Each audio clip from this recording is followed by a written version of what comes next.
Hello everyone, Josh here with Texas bringing y'all another first impression video, and today we have Sword of Convallaria. Now this game is in its final CBT. It'll be dropping globally, I believe, July 31st, so a little bit of time from now, a few weeks, but we're going to go ahead and play through the game a little bit, go over some of the things that you can do within the game, what the game is really all about. And obviously, I'm going to give you my grade out of 10 at the end of the video. As we always do, let me know in the comment section below what your grade is going to be. Now, we are uploading this to X's Plays, our main channel. So if you're watching this, it's going to be on X's Plays, because we plan to actually cover this game long term here, because we actually quite enjoy this game quite a bit here, me and our boy Gurky here at X's. So we'll see how it goes. If we add any other games to our main channel, of course, we'll keep you guys updated. Otherwise, go check out all of our content over at X's Media, which you can always find links for in the description below.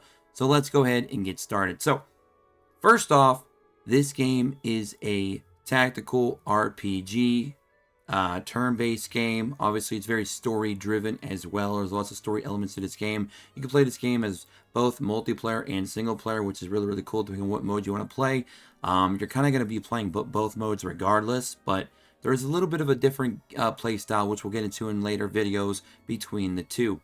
Now, we're going to be focusing mostly on just kind of what the game has to offer in terms of the gameplay and some of the characters and stuff in today's video, so definitely stay tuned for future videos for other forms of content that the game has to offer. So keep that in mind. All right. So as you see here, I'm currently level 13.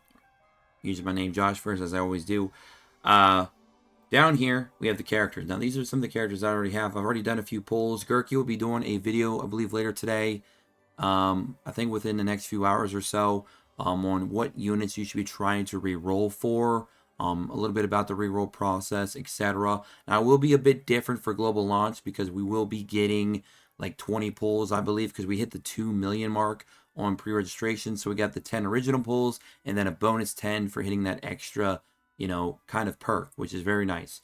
So we got Mytha, or Matha, if you will. This is kind of like the main heroine so far of the game. We got Butterfly, we got Lightning, Tempest, Crimson Falcon. These are just some of the units that you either get to start with, you obtain through playing campaign and story modes, or units that I've already pulled from doing my summons. I have not pulled an additional legendary hero yet. I think I'm another multi away, because I was trying to go for a character named Gloria, which you're going to hear all about when Gurky does his video, so definitely stay tuned for that. Very powerful hero. So I only have one legendary hero, which is the one you get by default, Mytha, at the moment. So you see in here, we kind of got like the hero progression UI. You can kind of see what you can do in terms of like ranking the hero up, which is kind of like this game's version of a skill tree. You can even choose your path, left or right, all the way up. So you can really kind of make your characters a bit unique to other players within the game, which is very, very cool. You have a guard, you have survival, so there's going to be multiple skill trees to play around with, multiple different ways you can design your character skill-wise, so it's going to be a lot of fun. Now, we also have the level. Obviously, you can level your characters up. Now, your character level is attached to your account level. So if your account level is at 13, obviously you can only take your character to 13, and you can't take them any further than that. As you can see, the limit has been reached. Obviously, you have your physical attack. This game uses physical attacks, magic attacks, physical damage, magical damage, HP, and speed. You also have your character's overall CP or power, which you can see down here. Mine is currently 351 for Matha. We also have, what, category the character belongs to and all that good stuff, the faction, if you will, whatever. There's also different classifications for the characters, like are they like some forms of DPS or tanks, etc., which we'll get into again in future videos. You can see right here, we are a defender.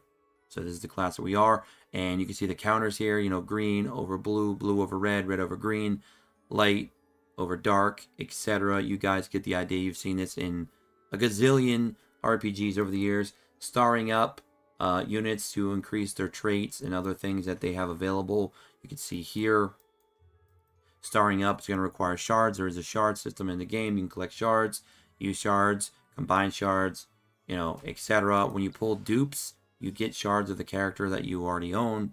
And then, of course, you can star them up. You guys get the idea. Pretty standard stuff, right? Now, down here, you have the available abilities and passives. You have their gear right here. I unlocked the final slot at 3-1, which I'm going to get to hopefully sometime throughout the day. And then, of course, your attributes, which we've already kind of discussed, which are just characters' basic stats, stuff like that. So, I mean, more or less, you guys get the idea. This is the, character detail screen. You've seen these a million times. It's not too complicated. We'll get more into that in the future as well. We also have this for the rookies event going on right now in the CBT, which is nice. It's a 7-day event. You're going to go through, do these quests, and then you're going to get all these rewards. And then on day 7, you're going to be able to obtain a Rawiya or Raiya. I don't know how to really pronounce her name. I'm probably butchering it all to hell and back. But you're going to be getting a free copy of her if you do all these quests and stuff like that on day 7. We also have a Cornucopia, which is basically this game's version of a battle pass. We have rewards, weekly quests, seasonal quests, etc., etc. Right now, I don't believe we can purchase this. Sorry, I clicked the wrong button.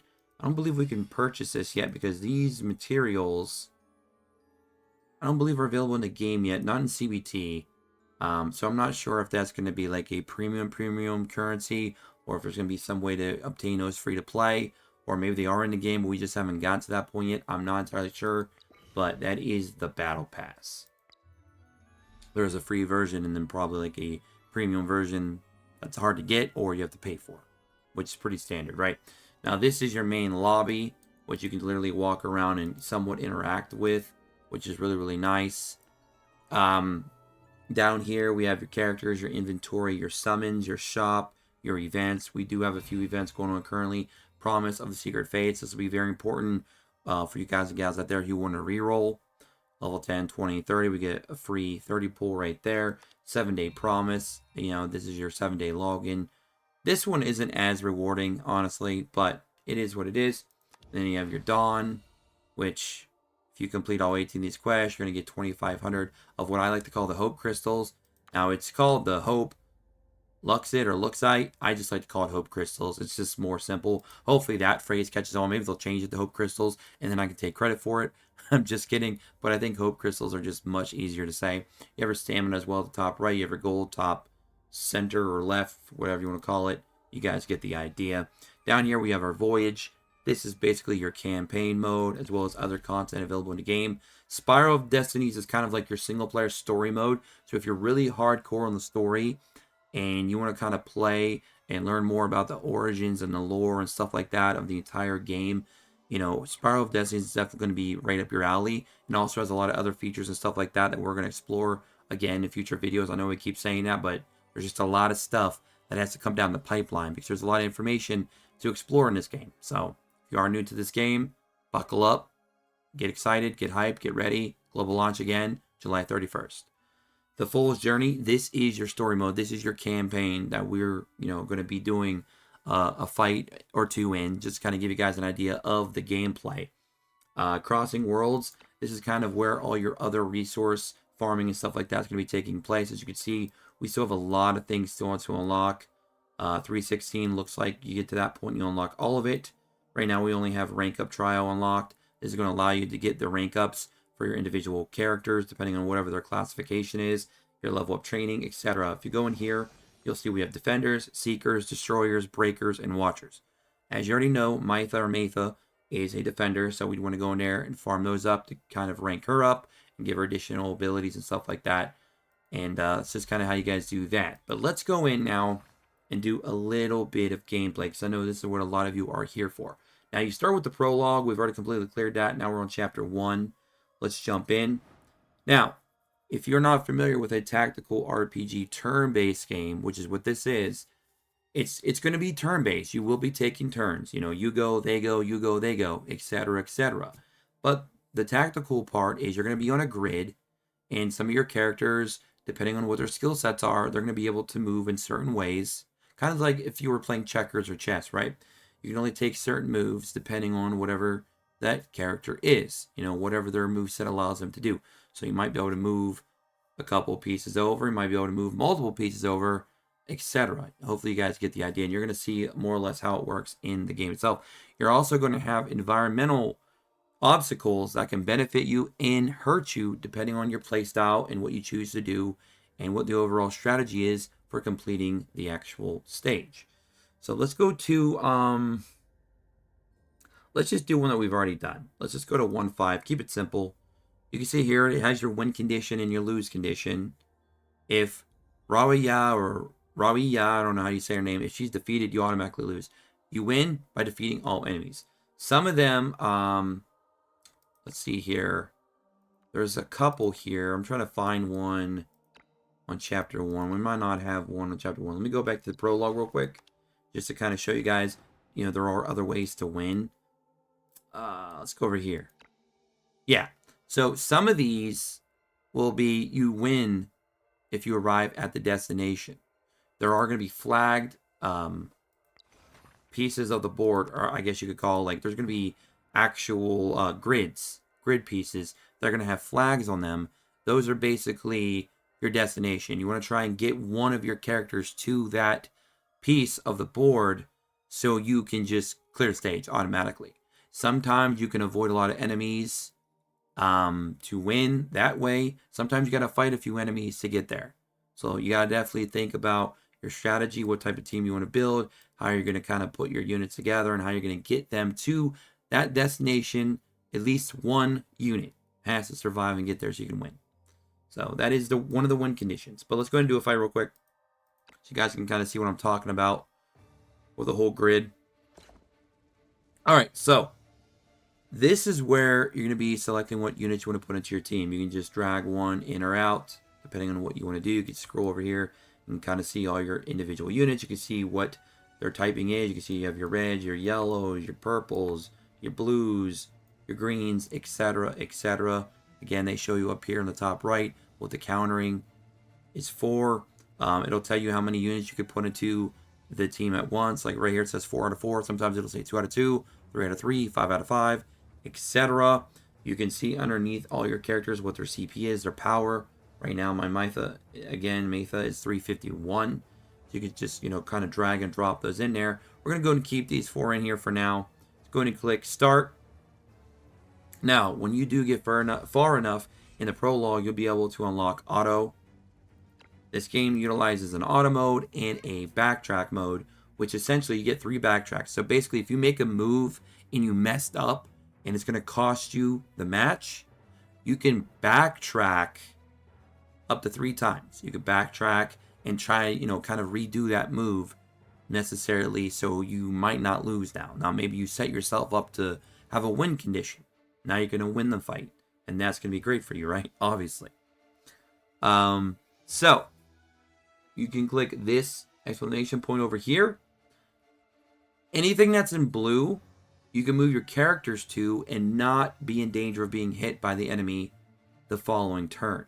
If they are purple, you are putting yourself in danger of being hit. So keep that in mind. You could use that very strategically. You could turn that on or off, depending if you need it or not. Now, there's also obstacles on the map, like these barrels. I'll show you what happens, right? So if you go up to, let's say we'll go up to this barrel, and then we're going to attack the barrel. So we're going to select the barrel, and then we're going to use one of our abilities. And what's really cool about this game is it shows you beforehand how much HP is going to be removed from either the object or the enemy when you select the move before you actually use it. So this is showing you right now that this is going to destroy the barrel. And watch what happens when I destroy the barrel. We're going to destroy the barrel, and we end up damaging our own teammates. Now, you can use that strategically if you have 2 types of characters right now that come to mind. Units that have what they call knockback, which is if you hit an enemy, it'll knock them back. Or if you hit an object, it might knock it back. I'm not sure if it works on objects, I'll have to double check. But the knockback effect is basically hitting something, and it moves it back a space or 2, which would put it out of your danger zone. It'd put it in their enemy's danger zone, but not your own. So it would keep you and your allies protected from the damage while damaging the enemy. You also have units that have ranged damage that can hit targets from multiple grid pieces away, right? So those are also going to be very beneficial to hitting objects like that and damaging the enemy and not damaging yourself. So keep that all in mind. Now you can move your units around and then decide if you want to move them again or if you want to attack, or you click standby, essentially moving your unit to wherever you want them to and not being able to do any kind of action, like you can't do any attacks or anything or healing thing. So you just click standby, basically passing your turn to the next unit, either your own or the enemy. You have your abilities down here, obviously. It'll show you what the grid is for your attack, which you can see here. Mine's a single grid piece over. You got these ones as well. Again, still single. Some of these are going to be multiple pieces across because they're going to have higher range. So it's all just going to come down to kind of what units you're running, your team building, what the environment is, what obstacles are in the environment. Can you utilize them? Can you not? And then eventually you'll get to, again, where you unlock auto. Just click auto and then let the game kind of do its thing. If you find yourself struggling a bit, you can obviously turn auto off and play manually. It's all about your playstyle, your team building, how invested you are in your units, of course, what the enemies are, the typings they have, the typings you have. There's just a lot of strategy involved. That's why it's called a tactical RPG. So if you're not familiar with the way grid combat works, that's more or less kind of a quick crash course. We'll get more into it, more in depth in future videos when we do like team builds and stuff like that, and go over individual units and, you know, what units are kind of top tier, which ones are kind of maybe better suited on the bench. And yeah, you get the idea. So we'll just kind of let this fight play out. Now there are also some units that have the ability to move, do damage, and then be able to move again. So you could use that for, you know, strategic placement on the board. Alright, so we're just getting through it here, and we failed the battle because obviously we messed up early on, killing nearly 2 of our units from the get-go, which did not help. So we're going to go ahead and see the backtrack allows you to go back, which is nice. But again, that's not going to really help us too much here. So we're just going to go ahead and quit. We're going to confirm that. Alright, and now you can back out and go do whatever you want to do. Or you can go back in and retry the stage and try to 1, 2, or 3-star clear it. Some of them are just story stages where you don't really actually do much of anything or anything at all, and you just get the clear for it. And then down here, you're going to get rewarded based on your star clears of the actual chapter. Again, this is chapter 1, so we need 12 stars, 24 stars, or 36 stars to gain all the rewards. And then that's what you go by. And these up here, these are what you're going to be using to summon with. We'll go look at the banners again real quick before we get out of here. Summons. So right now we have the first summon. You do 30 pulls. You're guaranteed within those 30 pulls to get at least 1 legendary hero. We have the, excuse me, the Flag of Justice, Gloria. And again, I'm not going to talk too much about her. You're going to hear from her in Gurky's video when you do the rerolling and all that. So definitely check that video out when it drops. We have the Innocence banner, which is a double rate up with Cull and Barrel. We have the Fateful Summon, which is basically your standard, just run-of-the-mill, everyday, you know, it's just a normal gacha. And then we have the Mighty Weapons, which is basically your weapons gacha. I am glad that they separated these and not put them in the same banners, because I hate mixed gacha banners. I really hate them. Some of the games are still good. It's just I hate the concept of it. So anyways, so you have your beginner banners, the other 2 banners, etc., etc. That is the summons. You could go up here, look at the details, check out the rates, see what units are available in the banner. 2% for legendaries, 20% for epics, 40% for rare, 38% for common, the guaranteed rolls. Basically, you do 180 pulls, you're guaranteed a legendary no matter what, and that will count down. It's not going to be necessarily in the first banner, but these banners, you can see right here, I need 160 more because I've already done 20 pulls in here. A single rate up is 50% chance to pull that legendary hero. I believe after 180, it is the guarantee, as I said. And then in the mix, I guess you call them the dual rate ups. It's 75% chance to pull one of those 2. But you have to keep in mind, when it is a single rate up, it's 50-50. So, for example, in Gloria, if I pull a legendary hero, I have a 50% chance of it being Gloria. In a dual rate up, it's a little bit more different. Yes, it's 75% chance to pull one of the rate ups, so it is a better chance to get the rate up. However, if you're looking for a particular rate up unit, the percentage drops down to like what? 37.5%, 38%, somewhere around in that range if they round up in the game, depending on how they code it. So it's definitely a less chance to get one of the particular individual rate ups. But if you're looking for either one, then it's definitely better to do the duels versus the single rate ups. However, when you watch Gerke's video about who to re-roll for, let's just say you're going to be visiting this one from time to time. All right, ladies and gentlemen, that is pretty much going to do it for this. There's a whole world of content still to cover for this game. Lots of other game modes. Lots of other things to do, unlock, and learn about. So I'll be back with some more Swords of Convallaria content for you guys and gals. If you guys want to see more of this game here on the channel. And if you guys got any other recommendations for games that you'd like to see covered on our main channel and not Excess Media, but our actual main channel here at Excess Plays, let us know. Even if it's games that's not quite out yet. Again, let us know in the comment section below. What do you rate this game out of 10? Let me know that and more in the comment section below as well. I'm going to go and rate this game a 7 out of 10. Right now, I'm definitely enjoying it. I'm not the biggest fan of tactical RPGs, even though this one is turn-based, which is my favorite genre. It is a tactical RPG at the end of the day. It is using a grid system. I'm not always the biggest fan of those, but there's a lot of good sound effects, animations. The pixel artwork is always on point. I love when pixel artwork is done right, brought more to the modern day and age. I love to see it.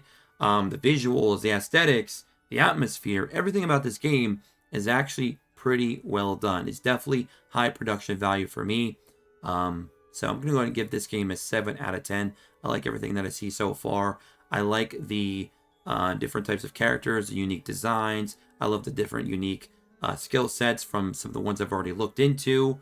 So I definitely am excited for what we could do with this game going forward. But as we always need your help, ladies and gentlemen, so hit that subscribe button, take notifications, join us in Discord, description below. Until next time, as always, peace.